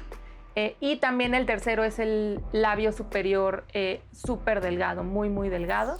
El consenso científico, lo que los expertos en el tema hoy en día concluyen, es que no existe ninguna cantidad segura de consumo de alcohol en el embarazo, de ningún tipo de bebida con alcohol, en ningún momento del embarazo, ni en el primero, ni en el segundo, ni en el tercer semestre. Entonces sí sería importante mencionar que es prevenible, sin embargo hay que manejarlo con mucho cuidado para que no sea tampoco un tema estigmatizante. Al final se trata de visibilizar para accionar y no visibilizar para señalar. Muchísimas gracias, Aranza, muchísimas gracias. Y Leti, antes del corte nos estabas terminando de concluir la idea. Bueno, básicamente la idea es, dentro de un proceso de cambio, en un principio el factor social es muy, muy fuerte. O sea, tengo un grupo de amigos con el que siempre me reúno los viernes y jugamos y tomamos, y yo no quiero dejar a mis amigos, pero quiero bajarle al alcohol. Entonces, hay una serie de estrategias a corto plazo que les enseñamos para que aprendan a resistir la presión social, que es muy, muy fuerte. Y les digo, lo que es interesante, lo que hemos encontrado es que con el tiempo las personas se empiezan a dar cuenta de que, es que mis amigos, pues es que en realidad no juegan, se la pasan tomando. Pero esto es un proceso ya a largo plazo. Pero por lo pronto les dimos una estrategia para fortalecerlos durante lo que es la afectación social que puede suceder, que pueden tener, ¿no? Uh-huh. Ok, y retomando la cápsula que nos comparte Aranza, o sea, sobre este síndrome de alcohol fetal, y hablaba de estigmas, hablaba de muchas cosas muy importantes, pero ¿qué tanto se responsabiliza solamente a la mujer? Digamos, ¿el hombre tiene alguna responsabilidad en este síndrome de alcohol fetal, Irving? Bueno, el síndrome alcohólico fetal está circunscrito a esta etapa en el crecimiento del embrión, donde se hace un consumo de alcohol. No es el término estar embarazada, sino estamos embarazados. Creo que el compromiso forma parte de una pareja. Entonces, ¿a qué nos referimos? A que parte de esto tiene que haber responsabilidad tanto por parte del hombre como de la mujer para el crecimiento de ese embrión, que al final va a ser pues una personita más, ¿no? Lo cierto es que el alcohol, por las características que tiene y por esa forma tan fácil de cruzar la placenta, pues genera muchas alteraciones, no solamente anatómicas, que era lo que mencionaban en esta explicación que nos estaban dando, sino también desde el punto de vista psicológico y psiquiátrico genera muchas vulnerabilidades, ¿no? Y esto hace que haya problemas tanto en concentración, haya problemas en la memoria, haya problemas en el control de impulsos. Entonces, sí es importante que un grupo vulnerable, como son las mujeres embarazadas o los pequeños o los menores de edad, pues el consumo no se esté dando y se vigile o se supervise por parte de los familiares, o en este caso por la pareja, ¿no? Y justamente pensar que, o sea, siempre se asocia y se responsabiliza el consumo a la mujer. Un hombre no tiene mayor implicación tanto al momento de concebir y durante el embarazo, o sea, ¿hay algunos riesgos que revertir? Pues acuérdate que hace rato estábamos mencionando el factor genético. Para que se forme un ser humano lleva genes de las dos partes, ¿no? Entonces, obviamente están contribuyendo de la misma manera hombres y mujeres. Si los hombres consumen mucho alcohol, le van a transmitir esta información a sus hijos, aunque ellos no estén con el proceso de gestación, pero va a pasar esta información también. También es importante que los hombres tomen en cuenta esto a la hora de querer ser papás. Muy bien. Nora, ¿tienes más comentarios? Sí. Claudia Arismendi dice, durante muchos años pensé que mi forma de beber era normal. Un par de copas en las reuniones, algunas cervezas los fines de semana y en fiestas más de lo habitual. Nunca me consideré alcohólica, solo alguien que disfrutaba del ambiente, pero hace un par de años empecé a sentir cansancio extremo, dolor abdominal y me descubrieron un problema hepático serio. Fue un golpe muy duro porque jamás imaginé que el alcohol me pasaría factura de esa manera. Ahora vivo con restricciones, con tratamientos y con un constante recordatorio de lo que parecía inofensivo, sí dañó mi cuerpo. A veces me pregunto, ¿por qué no hablamos más de esto entre mujeres? Porque muchas crecimos con la idea de que solo los hombres se destruyen con el alcohol, cuando en realidad es que también nosotras sufrimos consecuencias graves. ¿Quieren retomar un poco de esto? Un comentario breve sería las fases, ¿no? del proceso de fibrosis del hígado.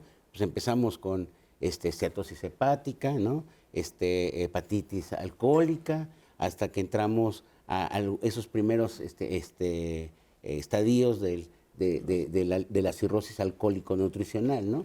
Que va del 1 al 3, si mal no recuerdo. Tú nos podrás decir mejor, doctor. Y hay estudios precisamente de laboratorio que permiten saber el nivel de fibrosis del hígado y también de grasa acumulada en el hígado, que una viene de los alimentos o de la obesidad y la otra de cuánto viene por el tema del alcohol.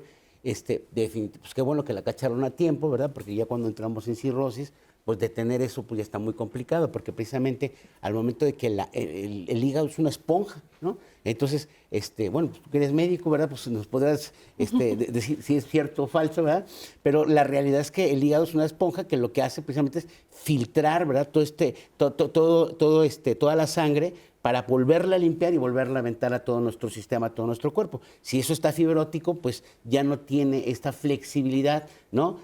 Como una esponja y ya no puede hacer su función. Pues más bien es como una piedra pómex y ya no como una esponja. Entonces, eso lo que hace es que con facilidad cualquier sustancia que entre en mi cuerpo, incluyendo la comida, me intoxique, ¿no? Y este comentario es muy valioso y aprovechemos también para recalcar y retomar esta cápsula que hemos hecho acerca de los riesgos a la salud. Pues vaya, hoy es el Día de Salud y queremos dejarle muy bien esta conciencia, doctor Irving, a la gente de cuál es el impacto que está viendo. Nos dijeron deterioro cognitivo, riesgos de cánceres. ¿Qué más? Bueno, el consumo crónico de alcohol puede generar malnutrición en los pacientes. El hecho de que yo esté tomando alcohol va a generar una gastritis erosiva. Esta gastritis erosiva, ¿qué va a hacer? Que las personas no absorban de manera adecuada ciertos nutrientes que pues de manera natural estamos comiendo o estamos recibiendo de los alimentos, por lo cual, ¿qué es lo que se puede presentar? Pues malnutrición, estos efectos de diarrea, se puede generar esta mala absorción del complejo B, en específico de la tiamina, y un síndrome específico que se llama Wernicke-Korsakoff. Otras alteraciones importantes, pues... ¿Y este síndrome qué es, perdón? El síndrome de Wernicke-Korsakoff está relacionado con una alteración neurológica que genera, pues, en algún momento nistagmus en el paciente, genera ataxia, movimiento de los ojos, que en algún momento puede ser rítmico, puede generar algo que se llama ataxia, que es este caminar que en algún momento es tambaleante, y puede generar en algunos pacientes momentos donde puedan tener ideas extrañas, puedan tener sensaciones extrañas. Si esto se mantiene durante mucho tiempo, puede generar algo que se llama Korsakoff, que al final es un deterioro cognitivo donde el paciente empieza a olvidar cosas, empieza a tener dificultades para retener o empieza a inventar cosas dentro de su pensamiento que se llaman confabulaciones, ¿no? ¿Qué es lo que puede generar? Que muchas veces se puedan tornar irritables, se puedan tornar violentos. Entonces, muchas veces es ir captando a estos pacientes para iniciar un tratamiento de manera adecuada y que no lleguen a estas etapas donde ya es un problema no solamente para él, sino también para su familia, ¿no? Que viene este devenir de estar buscando algún tratamiento, algún especialista, estar peleando dónde voy a poner a mi paciente, porque en algún momento ya no lo puedo manejar yo dentro de mi casa. Muy interesante, sobre todo porque nos decías, Perla, al inicio justo, que la gente va adquiriendo cosas durante la vida, ¿no? O sea, por ejemplo, una persona joven que empiece con déficit de atención, con hiperactividad, a lo mejor con problemas del estado de ánimo, y luego venga a agregarse esto, pues vaya que resulta algo que parece un combo poco ganador para la vida de las personas. Bueno, realmente la Organización Mundial de la Salud ha relacionado el consumo de alcohol con más de 200 enfermedades. Eso ya implica un riesgo bastante grande, ¿no? Pero aquí me gustaría, perdón si me adelanto, me gustaría hacer una anotación rápida. De pronto parece que el consumidor de alcohol es el que está solito frente al problema del consumo. Cuando está metido en un medio que está publicitando el consumo, que políticamente no está haciendo todas las estrategias para detener este consumo y comunitariamente también se le está fomentando el consumo, ¿no? Pero la solución tiene que caer en uno. Entonces, esta atención al consumo de alcohol tendría que ser un tema más integral en todos los niveles, desde políticas públicas, comunitarias, pero también en el entorno inmediato. Tendríamos que hacernos más conscientes del tema del consumo de alcohol frente a la salud para de entrada respetar a la gente que no quiere consumir alcohol, ¿no? Porque esta presión social de la que hablaba Leti hace rato, de, ándale, tómate una, ¿qué te va a pasar con una, no? Como decías en el embarazo. Con todos quieres tomar, pero conmigo no.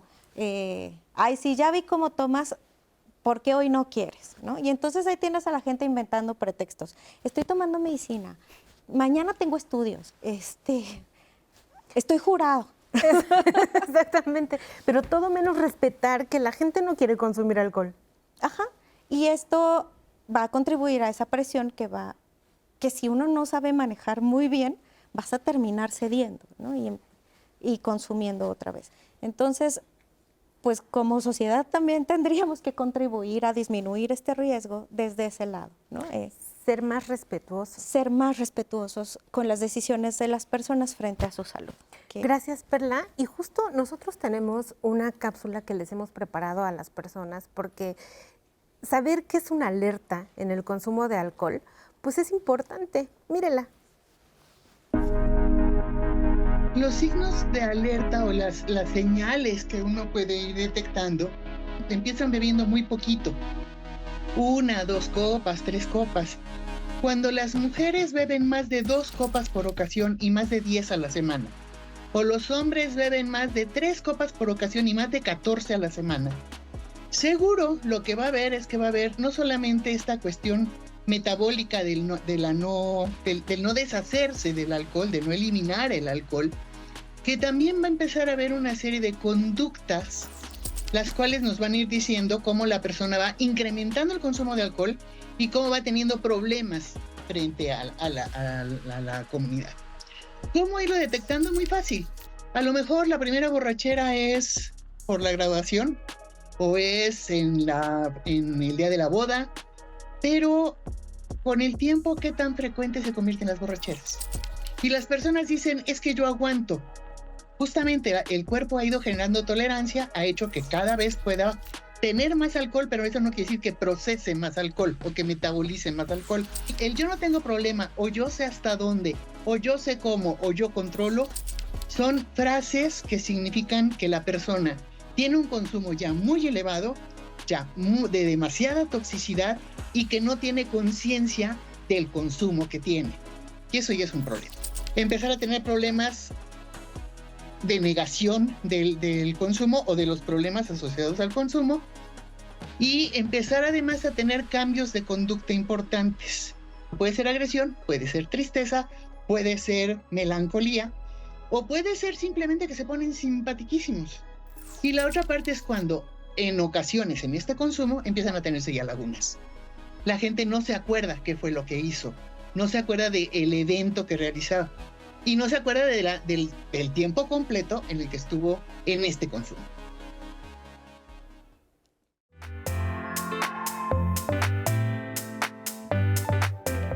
El alcoholismo, definiéndolo como un consumo perjudicial, un abuso o una dependencia, es cuando la persona ya está perdiendo esa capacidad de control sobre su consumo. Existe una amplia gama de consumo desde que nos tomamos la primera copa hasta que llegamos a tener un problema real de dependencia o de adicción a la sustancia. Las etapas de la embriaguez pues empieza con un consumo pues muy sencillo de la persona, donde la persona se pone un poco eufórica, se pone alegre, se pone contenta, se desinhibe, va aumentando el consumo a sentir sensación de relajación, ¿no? Se reduce la ansiedad, ¿no? El control inhibitorio pues obviamente se ve alterado y vamos aumentando, ¿no? este proceso, ¿no? Hasta donde empezamos a sentir la sedación mucho más profunda, problemas de coordinación, problemas motores, voz farfullante todo el tiempo, ¿no? Hasta que podemos llegar a estados de sedación más profunda, ¿no? Donde su estupor, coma y probablemente muerte. Según la Organización Mundial de la Salud, dirá que no consumas más de 4 copas por ocasión con intervalos de 1 hora, tomando en cuenta la copa estándar, que es 1 onza, que es una cerveza o una copa de vino tinto o 1 onza de alcohol destilado y no más 2 veces por semana, ¿no? Esto puede variar según sexo, edad, ¿no? Variables genéticas, etc. La cantidad de alcohol que a mí me permite perder la conciencia o perder el control sobre mi conducta. Este es un punto clave entre un consumo que yo todavía controlo hasta el punto en donde yo ya no lo controlo. Por un lado, desde la parte estructural tenemos una amplia disponibilidad, tenemos políticas públicas que todavía no ejercen todos los impuestos que se tendrían que poner sobre el alcohol. Hay programas como el alcoholímetro que funcionan, pero se necesitan otros más, que nuestras celebraciones estén vinculadas, tanto las sociales como las religiosas, que estén vinculadas al consumo de alcohol, es un factor de riesgo también. Y desde el nivel individual tenemos, pues de entrada crecemos viendo el consumo en todos lados y lo vamos asociando con situaciones de placer. Pero además también hay un efecto neuroquímico que va a asociar el consumo de alcohol con el bienestar por la liberación de dopamina que se da a nivel cerebral.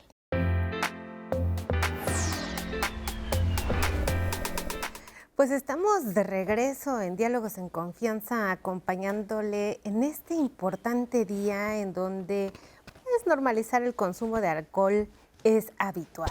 Hoy queremos decirle que viva la salud y que vivan las buenas decisiones. Estamos retomando el impacto del alcohol precisamente sobre nuestra salud. Y bueno, pues antes de ir al corte, y siempre estamos pendientes de sus comentarios a través de Nora, vamos a ver qué dice la gente. Así es, les voy a compartir. A ver, dice que sí, Oscar, dice que si las bebidas adulteradas tienen mayores riesgos para la salud y pueden crear mayor dependencia. Irving. Y sí es importante por estas fiestas patrias, el uso de algunos alcoholes que no son el etanol pueden generar alteraciones muy importantes en el cuerpo. Uno de ellos, y yo creo que es lo que se ha visto, es esta ceguera que se genera por los metabolitos no relacionados al etanol, como es el metanol, ¿no? Que es uno de los alcoholes que más se llega a utilizar. Entonces, sí es importante que pues tomen en cuenta, digo, no son recomendaciones, porque lo adecuado sería no beber, pero ver que en algún momento si están abriendo una bebida la abran enfrente de mi persona, o si en algún momento yo estoy teniendo alguna bebida alcohólica y voy a hacer alguna otra actividad, pues llevarme esa bebida alcohólica. Tal vez cuando regrese, no sé si en algún momento fue adulterada, fue agregado a alguna otra sustancia, y no necesariamente alcohol, hay algunas sustancias como GHB, hay algunas otras sustancias que en algún momento son utilizadas para algunas otras conductas que no son adecuadas. Pero sí hay que tomar en cuenta que siempre hay que estar muy a las vivas en estas situaciones. Sí. Entiendo que hay algunos que no van a festejar en familia, hay algunos que van a festejar a lo mejor en un antro, van a festejar en un rave, van a festejar en algún otro espacio, pues siempre cuidar lo que están bebiendo, porque puede impactar en su salud, ¿no? Y sobre todo acá que decían lo de la cápsula, de que hay gente que se le nubla la vista, se le nubla por completo, o sea, blackout le decimos en el... O sea, ya no me acuerdo de qué hice, quién era yo, esas son puras mentiras, yo no era la que estaba ahí, ¿no? O sea, muchas cosas de esas que sí son importantes porque vulneran tu salud, o sea, de repente, pues, ¿qué sucede con una persona que ya perdió la conciencia? Pues es vulnerable a cualquier tipo de abuso. Así es, dice Esteban, que si el alcohol te deshidrata y que si por eso orinan constantemente cuando están tomando. Irving, ¿nos podrías apoyar? El alcohol tiene una función sobre la hormona antidiurética, ¿no? Lo que hace es, hace que el cuerpo empiece a orinar cada vez más. Entonces, uno, el hecho de que esté orinando cada vez más, pues genera deshidratación en los usuarios. Y dos, pues el consumo de alcohol per se, pues por la osmolaridad, pues también genera en el cuerpo deshidratación. Entonces, una de las medidas que se denominan de reducción de riesgos y daños es ir combinando el alcohol con una bebida que no sea necesariamente alcohólica, para que uno, pues no nos genere esa borrachera tan rápido, y dos, el impacto del alcohol en el cuerpo no sea tan rápido, porque también depende mucho de si me bebo, ya lo habían mencionado anteriormente, 5 copas en 1 hora o si las bebo en 6 horas. O sea, el metabolismo en el hígado va a ser mucho más razonable y nos va a permitir hasta disfrutar de la fiesta. Entonces sí es bueno ir combinando, ir hidratándose durante el consumo, o pues posterior al consumo también tomar electrolitos, tomar agua, para que esto no impacte, porque también impacta hasta en la manera en la que nos sentimos y en la cantidad de agua en el cerebro, ¿no? Porque duele la cabeza, genera jaqueca, ¿no? Entonces, sí es importante tomar en cuenta pues esas medidas para que en algún momento no impacte al siguiente día. Y no es que, por ejemplo, con esto que dicen ahora, uno pensaría, bueno, pues estoy orinando, lo estoy depurando, no se me va a subir tan rápido.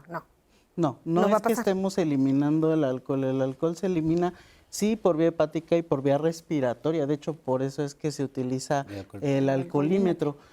No, lo que estamos tirando son electrolitos y principalmente agua. Entonces, sí está deshidratando a las personas que tienen un consumo importante, ¿no? De ahí a que muchas veces en servicios de urgencias como toxicológicos lo que se busca es rehidratar nuevamente al paciente y restituir pues todos esos electrolitos que perdió, toda esa tiamina que en algún momento perdió, ponerlo de manera parenteral, ¿no? ¿Parenteral qué es? ¿Perdón? Que se pone en la vena o se pasa directo al torrente sanguíneo, no por vía oral.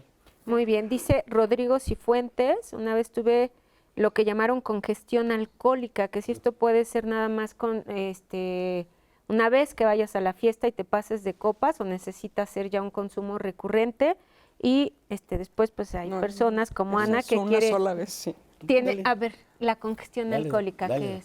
Pues no depende tanto de la frecuencia con la que se esté bebiendo, algunas veces es la cantidad y la forma en la que vamos a metabolizar el alcohol, ¿no? Hay que tomar en cuenta que se dice que el hígado metaboliza aproximadamente un caballito de alcohol puro cada hora, ¿no? Eso quiere decir que si nosotros estamos consumiendo cada vez más alcohol, pues el hígado no va a depurar de manera adecuada esa cantidad de alcohol. ¿Y qué es lo que genera? Pues genera exactamente en estos pacientes, pues estas congestiones alcohólicas, generan datos de delirium tremens, ¿no? Entonces, no depende tanto de la frecuencia, sino de la cantidad.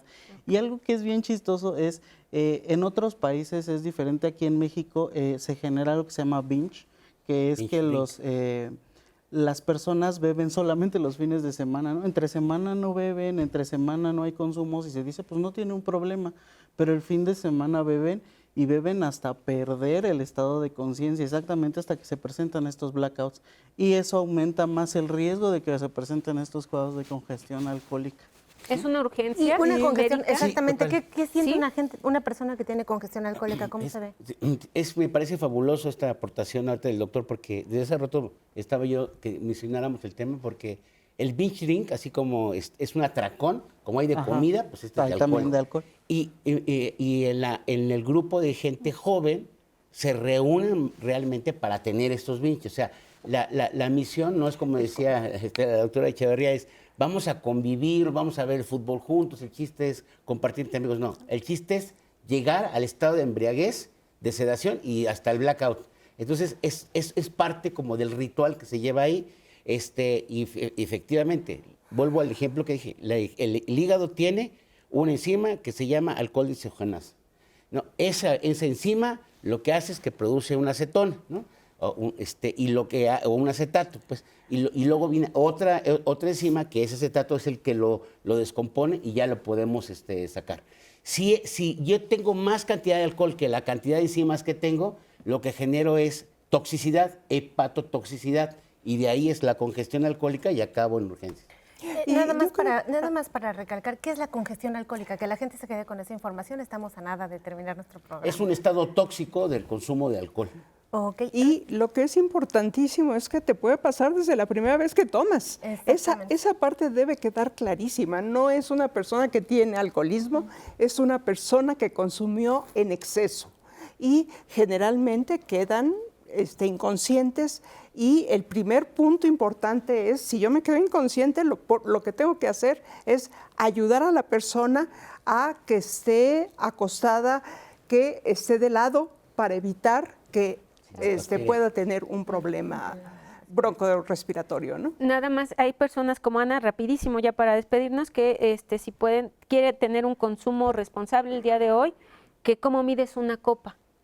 ¿Es un caballito? Un caballito. ¿O cómo? ¿Un caballito? Pero sencillo, ¿no?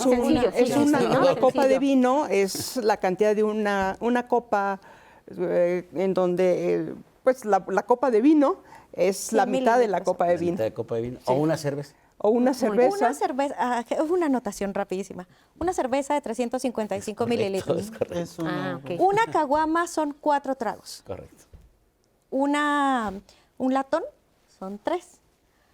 Una lata normal de 365 son 2. Digo, es una.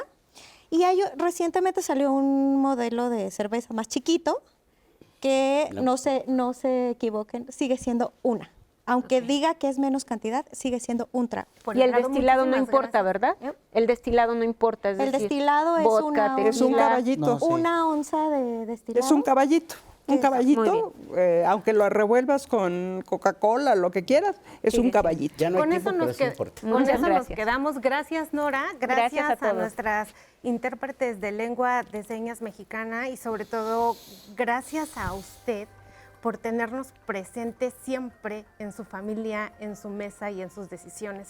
Esperamos que este programa que hemos hecho con tanto cariño pueda llegar a usted y a las personas que considera que en estas fiestas patrias puede beneficiar con esta información. Le damos, por supuesto, siempre las gracias por habernos acompañado y le decimos que viva México, que viva nuestra salud y que viva Diálogos en Confianza. Nos vemos el próximo lunes.